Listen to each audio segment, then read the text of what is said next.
Yeah, I post that. Welcome back to the Celtic State of Mind. I'm Paul John Dykes. This is not a match preview, it's a halftime analysis. And I'm joined by Chris McElwain and Sean Conley. We'll get the details sorted out on that in a wee moment. There's a few more important things to deal with, Chris, because that was a tough first half, my friend.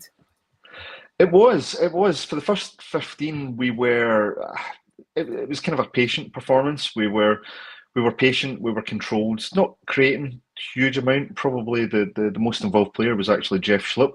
We'll talk about him in a minute. But yeah, it started the way you'd expect. The St Mirren were compact, quite physical. They were pressing us quite closely. But we had some good periods, good passing in that first half.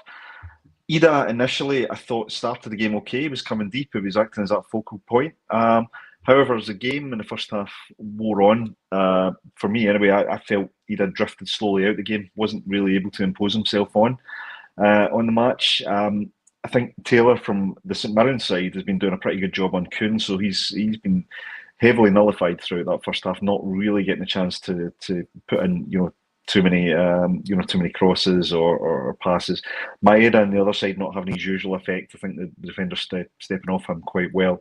But we didn't look in any immediate danger. And then about the 25th minute, suddenly we start to concede a few opportunities to St Mirren, a few balls over the top. I felt Trusty was a wee bit slow to stay with the line, which resulted in us getting caught a couple of times. A couple of really good saves. One particular really good save from Kasper Schmeichel. Olasanya started to give us a real hard time coming forward. Trusty then gets taken off. A head knock, right decision, I think. And you can tell that Scales, obviously being a sudden substitution, Scales looked very off the pace initially and really struggled. And subsequently, St Mirren started to take a little bit of a foothold in the game. With that said, great goal from Jeff Schlupp, good left foot strike. He looked for me the most imposing player in the first half. I thought he was Jeff Schlupp. Yeah, somebody mentioned pre-match they thought Jeff Schlupp would score. Can't remember who it was. I'm not a betting man, Sean. I know you keep an eye on odds, but that would have been a decent first goal scorer, no? Well, like the last time I checked, it was pretty short odds. So whoever picked that, probably just backing easy there, Yeah, but I mean, yeah, it was a decent goal, and I thought from there we'd go and we'd take the initiative. Again, the substitution, Scales comes on. He makes a foul, right? I think he's trying to get up to the pace of the game. I'm not going to denigrate him too much for giving away the foul. And the free kick that St Mirren scores a worldie, so I don't think you save those. I think that was probably one of the most perfect free kicks I've seen. So fair play, Declan John, I think it was. Fair play, really good goal. But we lost a bit of the grip of the game at that point, and I felt as though we were actually putting ourselves under pressure. We weren't really able to take a grasp of the game enough. Certainly in midfield, I felt as though Engels has not had as influential a games he's had in recent matches. Hatate again, not really influenced the game enough. And Kalmak, I don't think he's getting enough support in there. Finally, we get a chance. Maeda runs through, clear penalty. I'm sure Sean will back that play. I think it was a clear penalty kick, and good penalty from Engels. So, not too worried. I think we've still got a game in our hands in the second half. We can definitely up our performance levels. A few players need to up their game. I would say Ida, Hatate, and certainly Liam Scales need to do a bit more. But on the bright side, I think Schlupp's been good. I think Carter Vickers is doing well, and we've spoken about him so many times, but thank goodness we've got Kasper Schmeichel. But hopefully second half we'll get a better grip of it. Yeah, I think you can focus on Schmeichel's performance, you can focus on Schlupp, Engels, Maeda, and you can look at some of these guys who have had overall very good seasons, Sean, but in recent games have maybe faded a wee bit. I think Kuhn's maybe fallen into that category. I'm not writing him off. I'm not getting too excited after 45 minutes against St Mirren. But when you look at the sensational start to the season, he's tailed off a little bit. And you really need him to come alive again, as Brendan Rodgers said last season, become alive at this time of the season. Because St Mirren have done what we predicted at the beginning of the game. We knew that St Mirren were going to, as the Green Machine says here, you've got to earn your victory against them. And they make you work for it. They're always a difficult proposition. So 2-1, absolutely fine. Delighted to be ahead. I'm just thinking it's too slack. We're giving away far too much opportunities. And as Chris says, Schmeichel has been a saviour time and time again in that first half. Yeah, I've got Olasanya down as having 3 1-on-1s. Yeah. So, like, they're certainly getting the chances, and I don't know that we've created that many. I've got us down for about half a dozen chances. The Schlupp goal that he does score is a very good finish, but it kind of almost comes out of nowhere. Like, it was almost an intuitive chance. Like, he finds himself, like, okay, I'm in the box. I reckon I can have a goal here, and he does. He pings it in off the post. So it was one of those ones the keeper is probably feeling confident that he saves it when Schlupp takes a shot, and Schlupp just hits it so well. It's in off the post. You can't do anything about that. You can't save it. I guess similar story for the free kick you're talking about there, Chris. Declan John. I've never seen him hit a free kick in my life, and he just puts one in off the crossbar. You might say he's emotionally compromised in some sense, that he played for some other team in Glasgow and is really determined, and he does. He pings one in. But yeah, I think Schmeichel has 3 1-on-1 saves, which is the biggest surprise, and I don't have us down for too many saves. So to be 2-1 up, and the way the game went there, it was very. I don't want to say scrappy because that's an absolute, like, it's a really lazy idiom, but it was combative. There was not too many clear chances. It was not a classic game of football. And we took our chances. We scored 2. It was a clear penalty. Theirs was a clear free. You can say clear free kick, right? So like 2 set pieces and a goal. And that's pretty much what you expect at Love Street, isn't it? You don't. Sorry, Love Street, News at Mirren Park. Stick with Love Street. Stick with Love Street. Let's go old school, mate. Do you know why? Because I've got in my notes that Hatate's shot landed in Love Street in the 12th minute. Because like all the chances in the first 12 minutes were all for us, but none of them were really quality chances. So it's. That was my main concern, really. But we were making chances at the start, but we weren't making quality chances.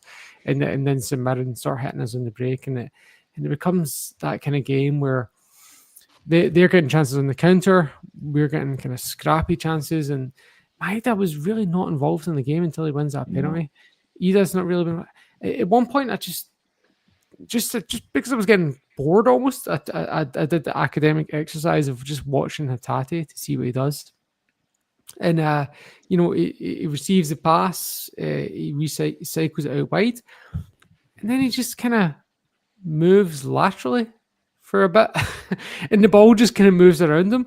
And look, I don't know, maybe that's even told to do. I don't know, but it just kind of frustrated me a bit because I feel like in European games they'd be putting more effort in, and it'd be moving about more and creating, offering space a bit more. But it just looks a bit like he's letting things go around him, and I don't know. I don't know what the game plan is, but it was frustrating me a little bit to not be overly critical.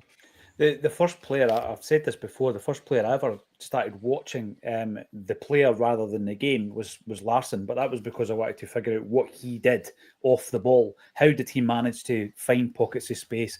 And you watch the way that he used to kind of arch his runs and all that to stay on side.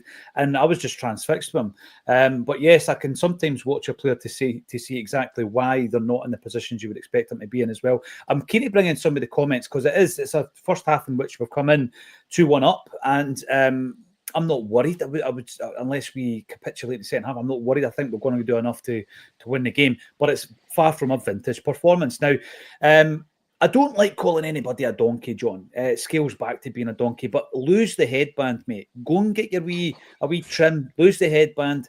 Ridiculizer. Why does Kuhn need to keep telling Ida how to press? There's a lot of comments coming in relation to Ida, and I'm going to bring them up because it's the kind of the view that's coming in from the comment section. Soph Scots admits sometimes you've just got to admit it was a brilliant goal. It was a phenomenal goal, really sweetly struck, and you'll probably never hit another one quite like it. AR, the headband.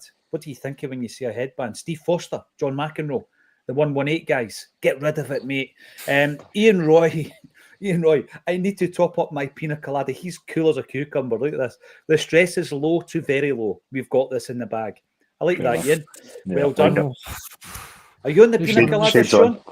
Shades on, absolutely. Now, the Ida thing, we've spoken about Ida, the inconsistency. Chris, there's a lot of comments coming in, and this isn't a pile-on, but there's certain games that you're watching Ida and Hibs. This is a second game on the bounce, unfortunately. No, it's not, because we beat Aberdeen 5-1, not forgetting that, where he looked really sharp, and every single time he got the ball, he could turn on it. Today, second away game on the bounce, let's say, then he's looked back to that kind of Ida. And I'm not saying disinterested, I don't like saying that, but he's just not on it. He absolutely isn't on it. And you could understand if Brendan hooks him at half time. You could. I mean, simply for the virtue of not really having much of an effect on the game at the moment. He had one decent cross for Hatate, the one that Sean referenced, where he skied it. Initially, I thought he was doing the job well. I thought he came back and he was playing in that kind of target man hole, to build a play. And I thought, okay, that's where you want him to be. But then he just, like I say, as the game wore on, he just drifted out of it. Tried to have a couple of touches to link up with Maeda, didn't really work. I can't really think of him having any chances in the first half, so no point.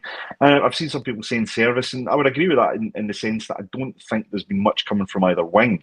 But I'm not seeing Ida take the initiative and impose himself on the match at the moment. So, yeah, I would never accuse a player of being disinterested. I just don't think we can ever justify that. But what I would say is I would like to see more impetus from him. I would like to see more energy, more impetus. You want to see a player actually show a wee bit of frustration when they're not able to impose themselves in a game. I mean, to reference what Johan Mjällby said the other night, he said, that first game he was playing, he felt as though he was not imposing himself on the game, so he felt he had to go and do something. Right. So I'm looking for a similar reaction from Ida here to actually say, how do I find a way to influence this game? Because you can't just say, well, I didn't get the service, therefore I'm just going to run up and down a straight line and nothing's going to happen. You have to find ways to influence and read the game, see what's happening, and try and be a positive influence. But we said it, before the match. If it's not working, the manager's got options. Maeda might give a different problem to St Mirren's defenders. Jota comes on. We know the one thing about Jota, and we've seen it in the last couple of games. He's keen to take the ball, and he's keen to go and take his man on. I don't think we've seen enough of that from the two wingers today. So he could be a good option to come on.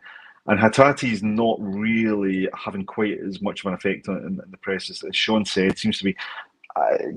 Game seems to be passing them by a little bit. So maybe, an all-action account, McCowan coming on, somebody who will go and follow the ball and try and pick up and maybe hit a shot or two, which can make something happen. So, look, these are minor criticisms. We're 2-1 up, but there's still 45 minutes, and St Mirren are very much in this game. So, we don't want to be in a position that our rivals were in, when we lost to Hibs and they were all laughing at us. And then of course, they weren't laughing 90 minutes after that. So we don't want to be in the same position.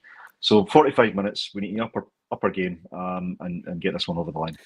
Did you notice, Sean, Chris just flawlessly name-dropped Johan Mjällby? Yeah, when I was talking to Johan the other night and he said this, that was brilliant. Oh, Chris. To be fair, he said that on stage. Casual. He just casually dropped it in there. I'm winding you up, mate. There we go. We're winning without being very good, says John Paul II. Yes, I get it. I absolutely get it. The win is what we need tonight. Tony Cassidy, here's a wee bit of curio. Been a while since we've won the hoops away to St Mirren. Yeah, it's normally the weekend. Remember that grey thing that we had? We didn't wear it very often. Remember that? The halftime highlights as well, and I did wonder about that. And it used to be we had to wear away strips of Kilmarnock as well. It used to be the only time we got an outing of these strips was away to St Mirren and Kilmarnock and Hibs, and now we're getting to the home game, the home strip almost every away game. It's a bit weird. I don't quite understand. I really don't understand how the rules have changed and interpretations changed. Someone we need to ask someone in the SFA about how that works, but it's bizarre. I know what the rules are. I don't quite understand why the interpretation of them's changed. Look at this, though. I love this, right? If we're talking headbands, we go from Henrik Larsson to Mark McNally. I was going to say when you said nobody makes a headband look good. Mark's a legend. Mark's a legend. 1995 Cup final. Mark McNally was a coach at Celtic. He did. I went to one of these coaching Celtic days where fans come up for a coaching session and Mark McNally was doing the coaching. He's a legend. Was he still wearing the headband? No, he wasn't, no. But I will have no bad word said about Mark McNally. Listen, nobody's mentioned Ramsey-ness, but I've been likened to Gashness, but now and again. This here, Paolo Maldini headband, yes, I think he's maybe believing the hype. It's Leo Scalacci all over.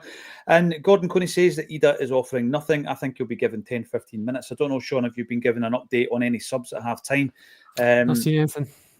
Give him 10, 15, see if he gets out his the wee rut that he seems to be in. And AJSC Tech says, Schloop dog, get him signs. Yes, that was a good finish by the Schloop dog. Now, Brown Warrior 119 also points out that men have been excellent first half. How we are winning this is anyone's guess.